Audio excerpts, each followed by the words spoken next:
ಸ್ನೇಹಿತರೆ, ಈ ಗೋಧಿ ಮೀಡಿಯಾ ಅಂತ ಹೇಳ್ಕೊ ಓಡಾಡ್ದವ್ರಲ್ಲ ಒಂದಷ್ಟು ಜನ, ಈ ಪಾರ್ಥೇನಿಯಂ ಗಿಡದ ಭಕ್ತರುಗಳು, ಆಮೇಲೆ ಬ್ರಿಟಿಷ್ ಮೀಡಿಯಾ ಭಕ್ತರುಗಳು, ಈಗ ಈ ಒಂದು ಡೆಮೋಕ್ರಸಿ, ಪ್ರಜಾಪ್ರಭುತ್ವ ಮತ್ತು ಈ ಡಿಜಿಟಲ್ ಮೀಡಿಯಾ, ಸೋಷಿಯಲ್ ಮೀಡಿಯಾ ಈ ಯುಗದಲ್ಲಿ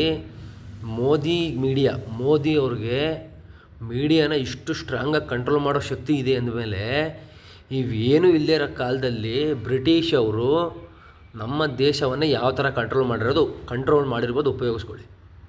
ನನ್ನ ಪ್ರಕಾರ ಹೇಳೋದಾದರೆ ನಾನು ಲಿಂಕೇಶ್, ನನ್ನ ಹೆಸರು ಸಿಂಕೇಶ್ ಅಂತ, ಸಿಂಕೇಶ್ವರ್, ಸಿಂಕ್ ಮಾಡ್ತೀನಿ ಎಲ್ಲನೂ. ಆ ಥರ ಸಿಂಕ್ ಮಾಡಿದ್ರೆ ಬ್ರಿಟಿಷರ ಕಾಲಕ್ಕೆ ಇಲ್ಲಿದ್ನಲ್ಲ, ಅವನ ಹೆಸರೇನು ಮಹಾತ್ಮ ಗಾಂಧೀಜಿ ಅಂತ ಹೆಸರು ಕೊಟ್ಟವ್ರಲ್ಲ ಬೇರೆ ಇವರು, ಪಾಕಿಸ್ತಾನದ ಪಿತಾಮಹ.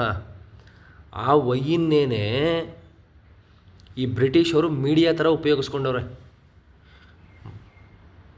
British media is Mahatma Gandhi, nothing but. Godi media ಅನ್ನೋದು ನಿಜ ಅನ್ನೋದಾದರೆ ಬ್ರಿಟಿಷ್ ಮೀಡಿಯಾ ಮಹಾತ್ಮ ಗಾಂಧಿ ಅಂತ ಇಟ್ಬಿಡಿ. ಇನ್ನು ನೆಕ್ಸ್ಟ್ ಯಾರು ಗೋಧಿ ಮೀಡಿಯಾ ಅಂತ ಬಂದರೆ ಬ್ರಿಟಿಷ್ ಮೀಡಿಯಾ ಅನ್ನಿ, ಮಹಾತ್ಮ ಗಾಂಧಿ ಮೀಡಿಯಾ ಅನ್ನಿ, ಆಯಿತಾ? ಅಷ್ಟೇ.